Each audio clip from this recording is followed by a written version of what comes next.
Hi, everyone. I'm Emily. And I'm Vince. And this is the Lighthouse Lowdown.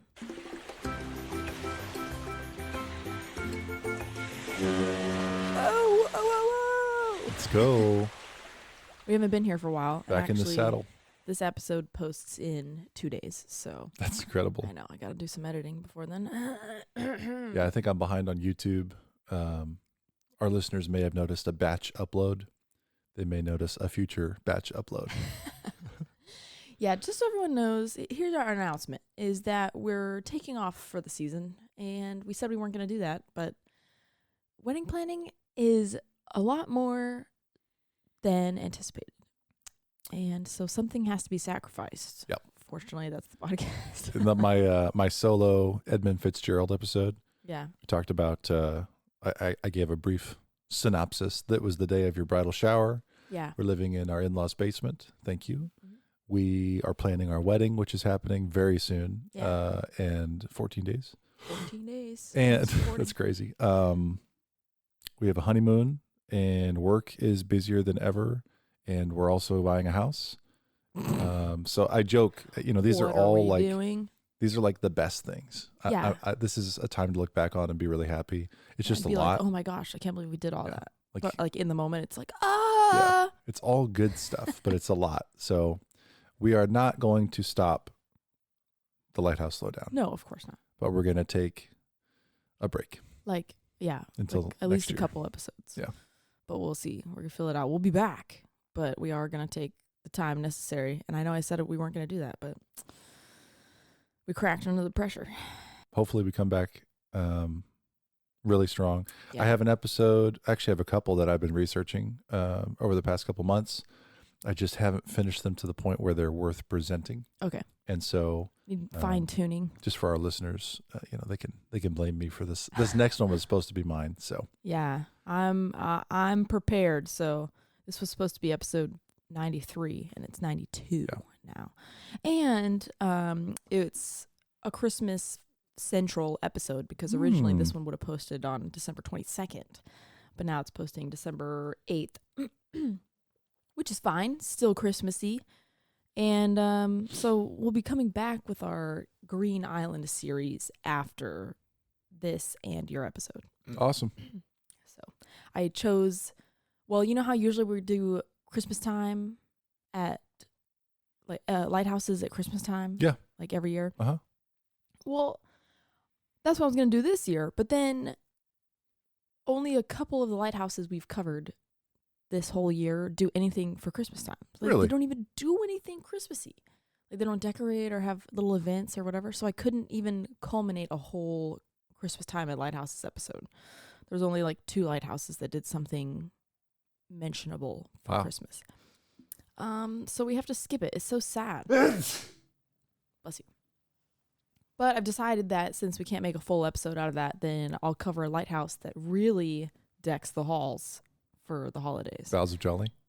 Exactly. Boughs of holly. What did you say? I don't know. Then we'll go back to our Green Island series after that. So it's a little blip. And I also, our giveaway is going to be when we come back. We promised to give away, and it was too much to do it right now. So when we come back. I have a vendor Yeah. for swag. A Nice. giveaway's coming up. We have some, Everybody, happening. it's Finally. happening. We did promise a giveaway, and it is coming just when things are less crazy. All right. History buoy.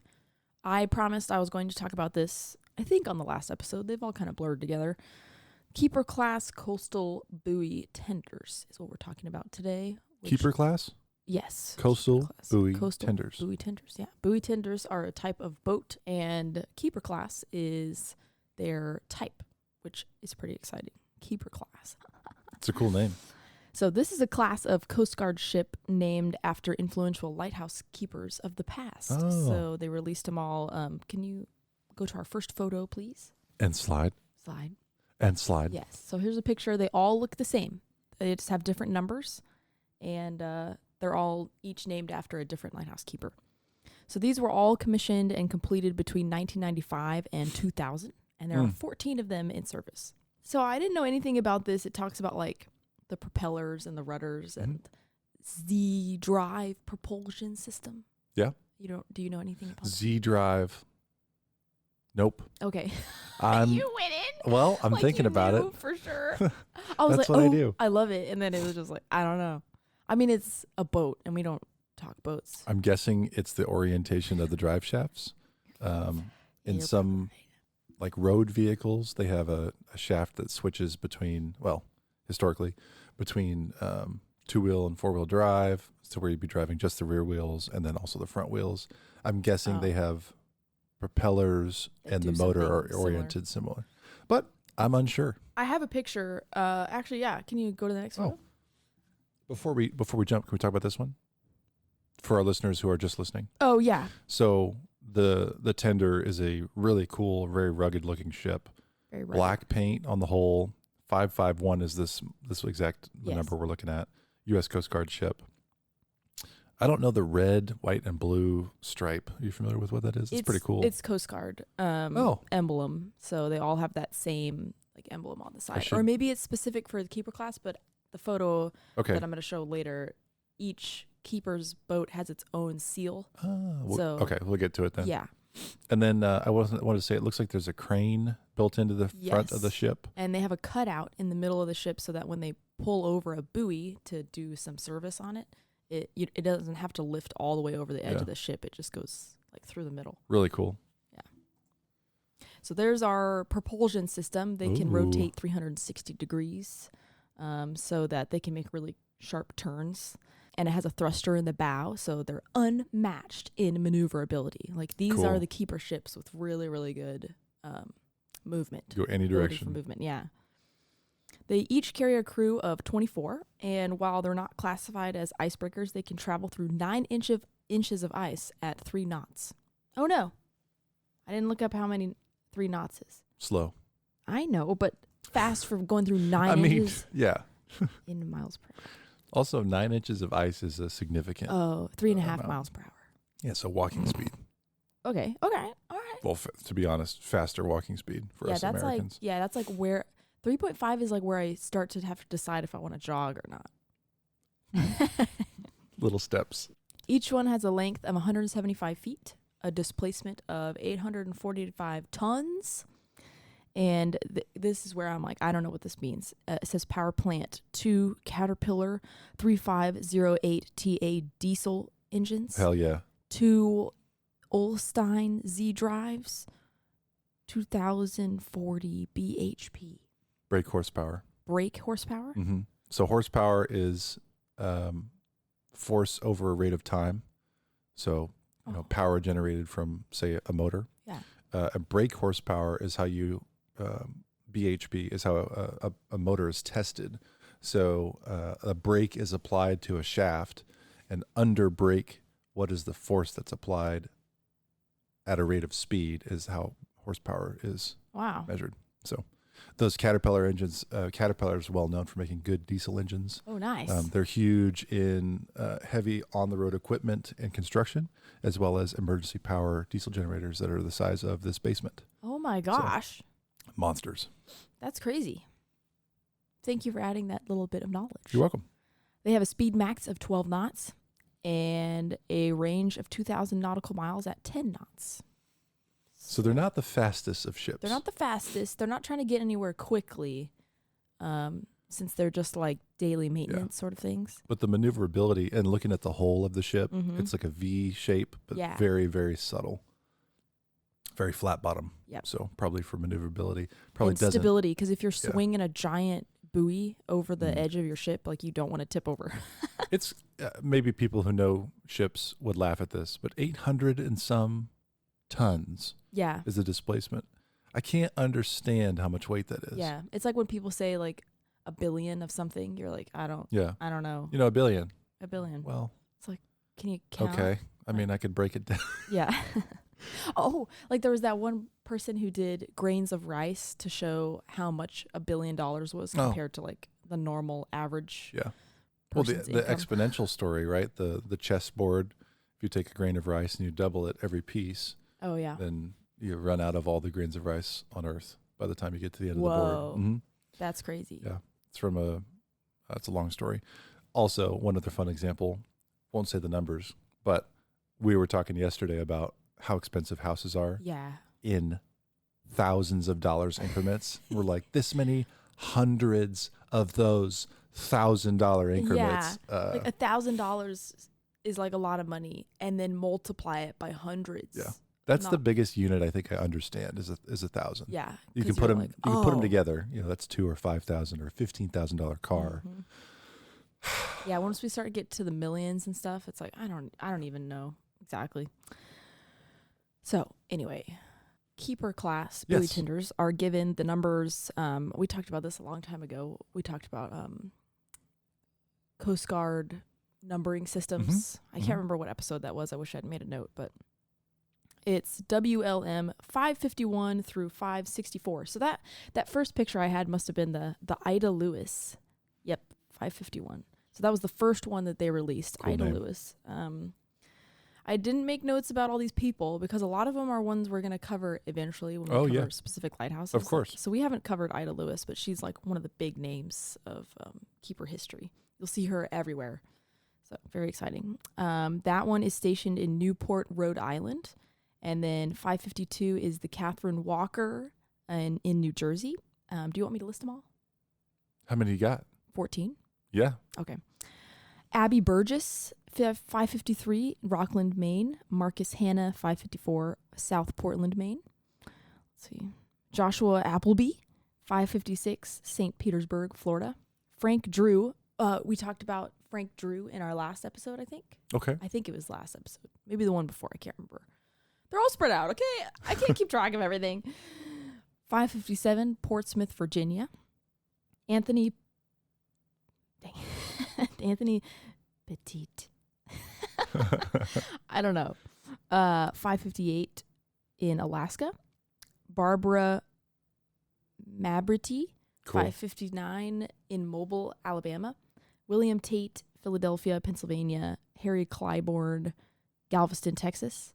Maria Bray, Atlantic Beach, Florida. Henry Blake, Everett, Washington. And George Cobb, which is 564 in San Pedro,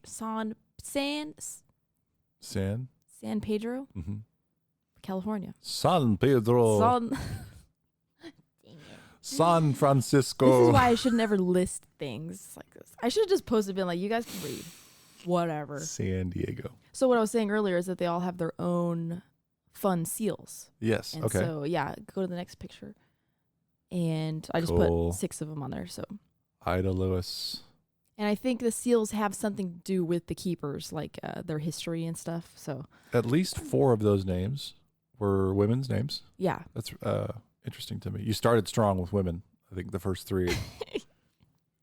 Really I probably did, yeah. Yeah, and then all the guys' names started coming up, and it's like just butchering them. Men. Got a bow cat on the lap. Perfect thing to have going into our episode about Newport Harbor Lighthouse, which is also called Goat Island Lighthouse. And greatest of all time. It's very interesting because I've done a Goat Island Lighthouse, and I was talking during the episode about how I kept seeing another lighthouse and being like, this isn't the same, right? It's like a different lighthouse. And it's not called Goat Island. It's just referred to that like locally.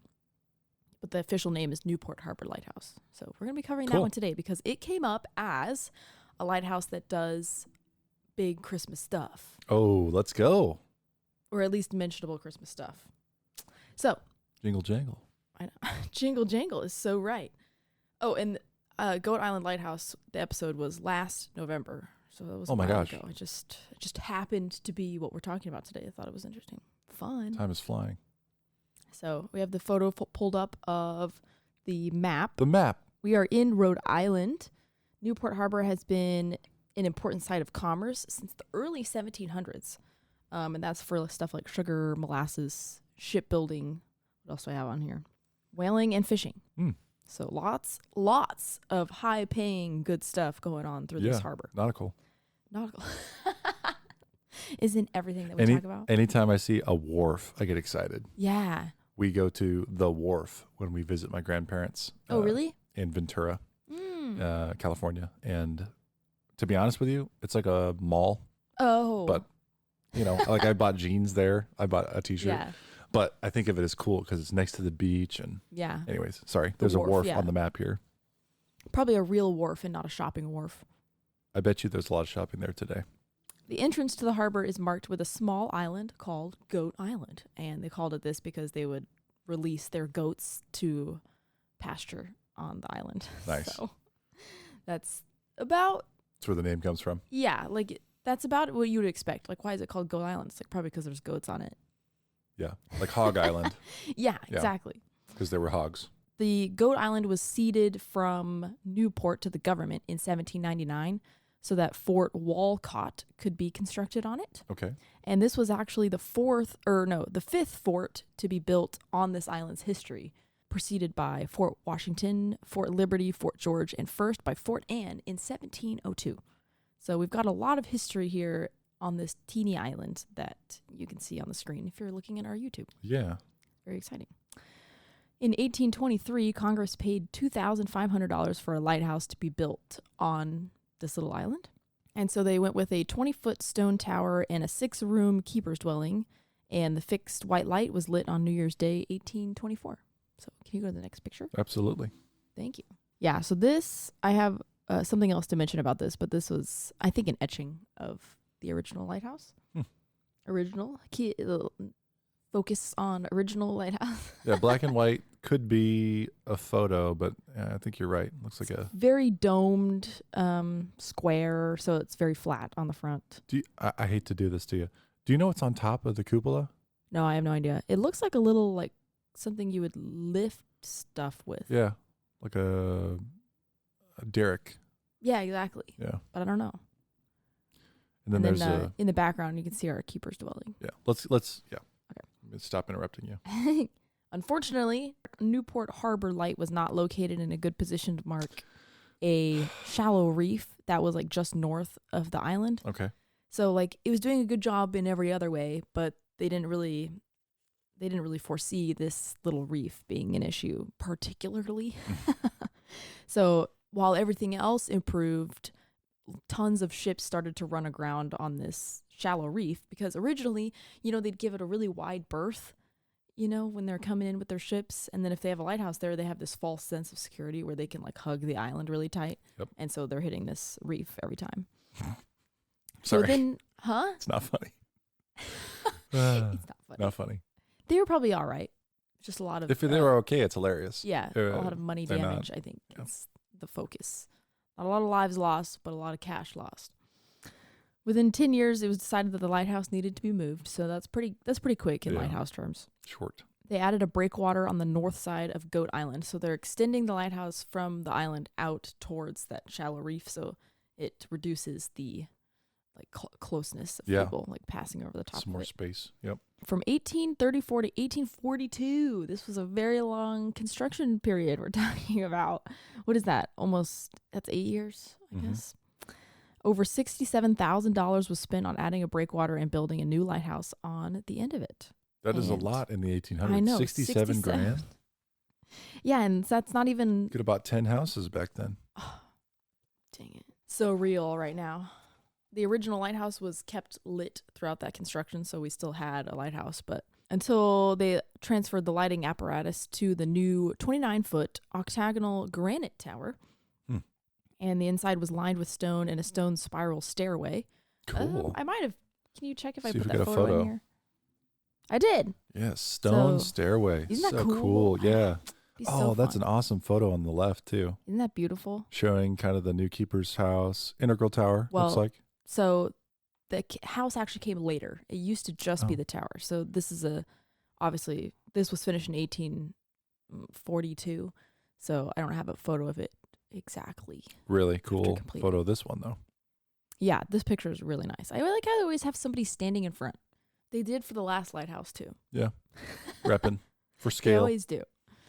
The old tower was dismantled in 1851 and rebuilt at Prudence Island, where it still operates today. So that picture that I had originally was probably on Prudence Island. Okay. That's where it was etched or whatever. Sure. So yeah, that one's still lit, and so is ours. In 1864, a keeper's dwelling was built against the lighthouse on the 20-foot granite pier, and the old keeper's house was demolished and the cellar filled, so it's no longer there in any capacity. But that's probably close to when this picture was taken of our lighthouse. 1878? 1864. Okay. Not 78. Numbers okay. coming from nowhere. 1869, a naval torpedo station was built on the island to research and develop torpedoes. And this became like a big torpedo station for like a long time. 1873, a fog bell and striking mechanism were added. So that's the building that's on the left in this photo. So this is probably that. So you were probably right about the date. You said 1878? Yep. This was 1873, so there's a possibility that was about when this picture was taken. Interesting. 1891, we're almost to the 1900s. A clockwork was added to make the lighthouse occulting, flashing white for 15 seconds and dark for 5. So now we have a flashing tower. I wonder which lighthouse was built that made it no longer a fixed white. There's always something. So it's I don't know. There's always another lighthouse that pops up that's like, okay, we need to change up our lights. I think that's a pretty unique pattern, though. 15 on, 5 off. Yeah, like that's on for a long time. Huh. Yeah, kind of fun.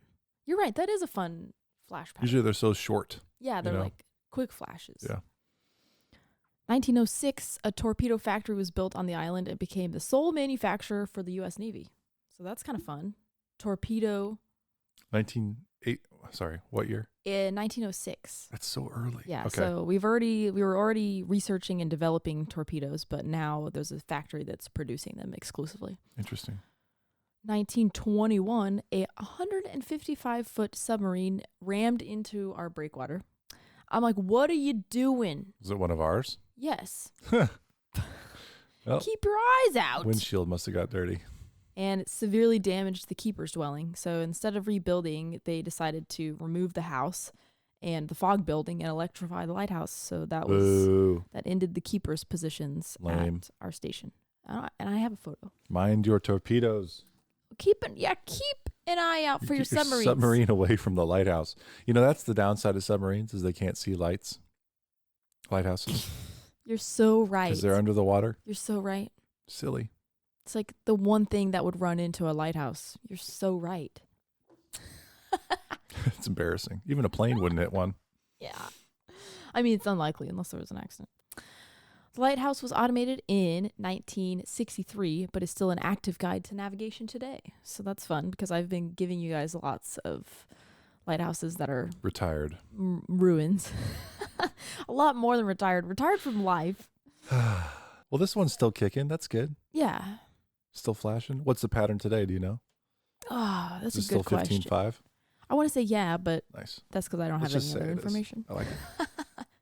Could be different. Usually I check the USLHS light list, so I'm surprised I didn't this time. You know, things are just a little crazy. If you can't hear it, we are ragged. It's going so good. Am I doing a bad job? No. Oh. Just like your eyes are sunken. I am sporadic. I'm sorry. We're going to look so tired on our wedding day. They're going to be like, what happened? Like, I don't know. Didn't you guys get married when you were 30? Why do you look so old? Why does she have gray hair? Why do his eyes look like Kermit the Frog? It's fine. We're thriving. In the 70s, the area between the island and the lighthouse was filled.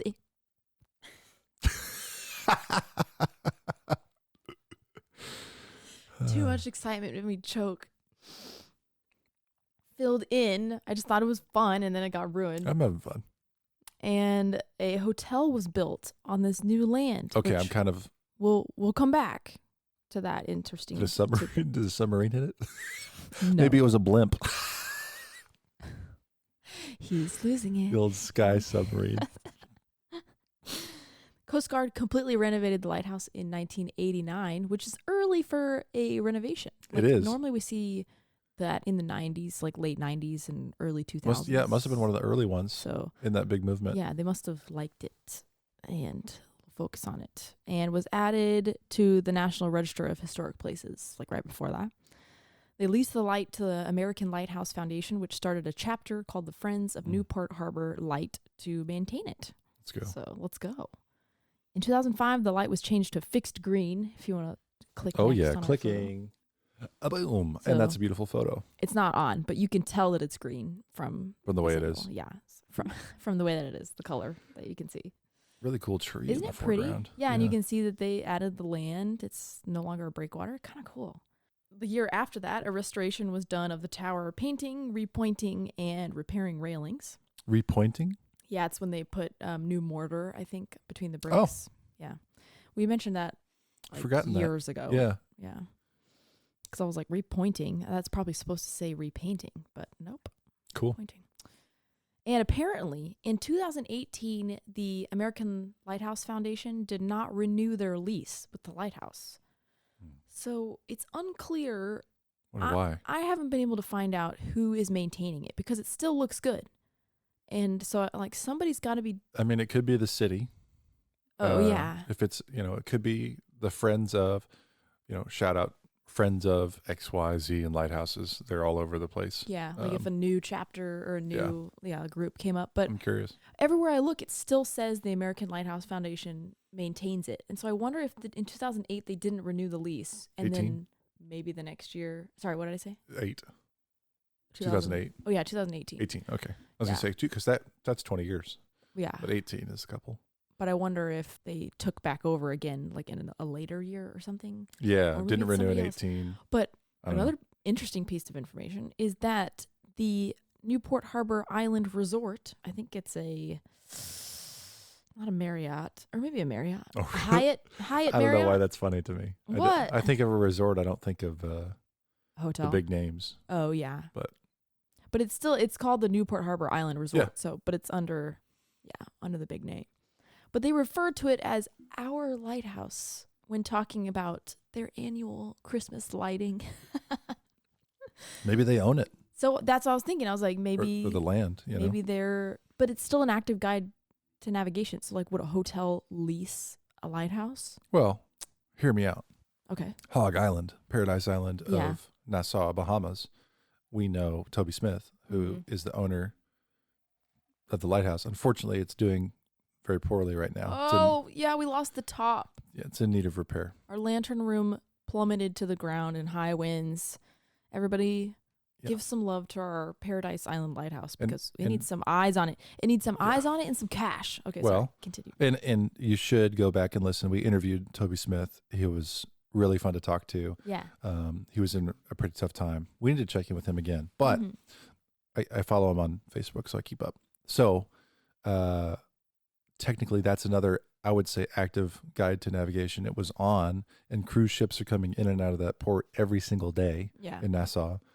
And I forget which cruise line, Royal Caribbean, Atlantic, was in a legal battle that was discussed on our show also with Toby regarding who owns that property, who has the lease rather for that property, and so, or where the boundary is and whatnot.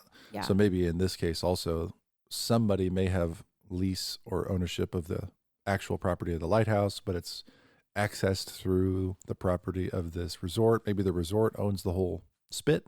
Yeah. And or leases the whole spit. Who knows? Maybe. I don't know. All that is to say, active guide to navigation and also in question of who owns Who's maintaining, yeah. Because the actual lighthouse itself has to be maintained by somebody else. So otherwise it would, they don't last Coast Guard is only concerned with having the light on. That's and right. So if there's no one to maintain the lighthouse, they just put a light on like a little stick or a skeleton tower or something. I mean, I get how it happens, of course. We don't have that much money to throw around. Yes. Well. Anyway, annual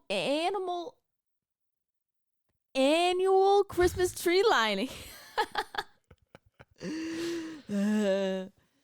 Annual, very exciting, and that's what I wanted. To focus to be on. Let's go. So can you go to the next picture? Oh, that's pretty. Isn't that beautiful? Okay, so we have lights going up and down each of the octagonal. What do you call them? Christmas Edges of the lighthouse. We have a wreath in the middle. We have garland all the way around the top, along with more lights. That's And beautiful. it kind of adds to more festive magic for the light itself to be green. So very beautiful. And Yeah, it does. that is thrown by the resort. So November 29th this year. So it's past at this point, unfortunately, but you can go next year. From 5 p.m. to 10 p.m., they had their event where the lighthouse was decorated with garland, a wreath, and Christmas lights. And the resort had carolers, warm drinks, which they said some spiked options, which would be important to me because that's how it's fun. Live music, treats, and a hot chocolate bar, and it was all free to attend. So you could just come out to the island and check it out. That's awesome. You know, I'm so interested in lighthouse tourism, right? Mhm. Maybe there's a better word or a phrase, but going to do things and making lighthouses a part of what you're doing whether it's in your town or a different country. I mean, I'm fascinated. Could you remind me of the name of this? Do you have any more information on the resort here? Oh, yeah, Newport Harbor, I lost it. Island Resort. Okay. And if you look it up, they have a really great website, and I think it's like slightly bougie. I'll check it out. Okay. But That's fun. I don't know. There's all sorts, like, how cool is that? Yeah. Like, especially if you weren't expecting it. You happen to be there November 29th and like, hey, we have we have a lighthouse lighting. It's event. like, what? How cool is that? There was one time, side story.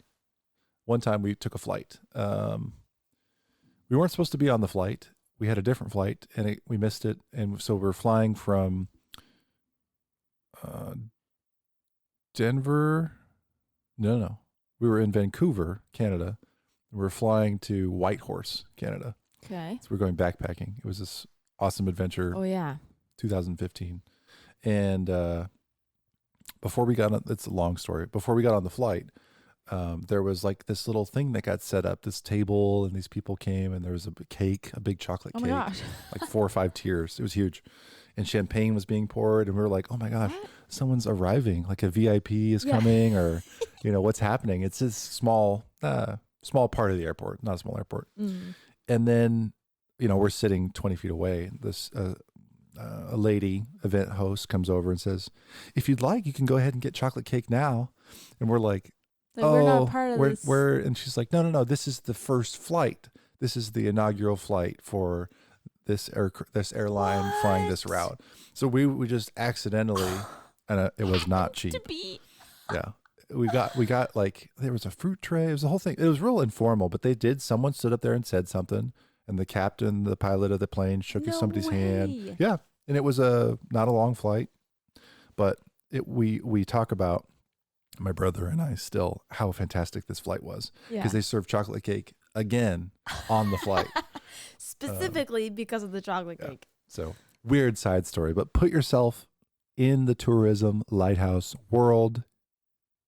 Get out there. Yeah. Fun things are going to happen. It's like chocolate cake on a flight. So bet you somebody had that experience that day, is why I say all that. It's just something totally random. Maybe they didn't even know the lighthouse was there. Exactly. Even just staying at the resort and then being like, is that a lighthouse out there? Like, whoa. Something so cool. And the resort's right next to it. So like you see the flashing, the green light. Ooh, do they have lighthouse view rooms? We should stay I bet there. you they do. If they wanted to reach out to us. Yeah. Give us a room and we'll cover more. Now, Yeah, we already did this for free. Dang it. Yep. That's what our podcast is. But anyway, the lighthouse lighting is only part of the Newport festivities for the Christmas season, as they celebrate the 55th annual Christmas in Newport. So I have another picture pulled up. But Newport is one of those places that goes absolutely crazy for Christmas time. This is just the wharf that we saw on the thing. Just the wharf. You don't say just the wharf. No, I'm just saying, like, look at how many Christmas trees. There's a lot. How many are we? 1, 2, 3. There's a bunch of small ones. You got to count them all. 10, 11, 12, 13. A minimum of 15. And there are Christmas trees inside as well. So shoot. You kind of can't really count them all. So we've got door decorating contests. We've got holiday markets, lantern lit walking tours, which would be awesome. Light shows, mansion Christmas displays. I don't know what's going on in Newport, but apparently there's a lot of mansions, and they do competitive Christmas displays where you can go inside and see like their ballroom decorated for Christmas. It's like, see, that's where we need to be looking at houses. I will say, yeah. Okay. Wait, let me finish my list. Oh. Lots of workshops, displays, and anything you can think of in Newport for Christmas time, they've got it. Newport is a very heavy Christmas themed place around this time of year. So it's like when we covered Edgerton. Yeah. Or is it Edgartown? Edgartown. I can't remember. I know. They sound the same But to me. they went crazy for Christmas too. So it's like a small coastal town thing. Yeah. They go crazy. I was going to say Christmas is, we're getting married soon. Yeah, we are. December 20th. And so everything's Christmas, right? Yeah. And we're doing a mini honeymoon right after, Christmas themed, all these things. Christmas is alive and well. Mm-hmm. So many things people are complaining about that we've lost or that have changed or they're not like they used to be or now it's all corporate. People are, honestly, you're right. Yeah. But Christmas is like one of the last things I think people are keeping alive. You know, they said, they being the internet, said something about why, we look back at Christmas, our generation, and we think, man, it used to be, what happened? It was the warm light and all these events and also the pumpkin patches and also the Valentine's Day at school and also it's because our parents and the adults that were around made that real for us. Yeah.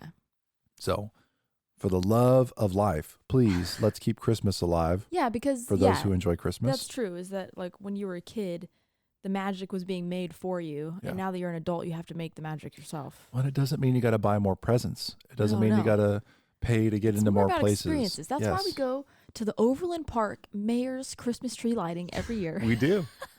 Yeah. Because it's just like the best way, free, to kick off the holiday season. Like you just go and they make a big deal on stage about flipping the switch for the Christmas tree. And it's fun. Yeah. You just have a drink and take pictures and have dinner. Like, it's just nice. Absolutely. That's what Newport Harbor is doing. It's keeping it alive, making the magic themselves. So yeah, that's the end of my episode. Well, thank you and Merry Christmas. You're welcome. Merry Christmas, everybody. We're going to see you after the Christmas season. We're going to be Mr. and Mrs. Bailey at that point. That's crazy. That's crazy. Our podcast has gone through almost all the seasons of our relationship, and now we will be one flesh, as they say. Yes. And speaking about kind of recording our relationship and what we've done together, the couple of different studios we've had, all the adventures, people we've met. Thank you all for being a part of it. We, even if this goes offline someday, Emily and I are not doing this anymore. YouTube is gone. Whatever, podcasts are dead. We will always have this. We're going to have these, and you all were a part of it. So thank you for being here. It's really special. That's so sweet. That's a good New Year's send-off because we're not going to be here for New Year's either. So everyone enjoy the rest of your 2025, and we'll see you guys next time in 2026 in Lighthouse Lowdown. The Lighthouse Lowdown.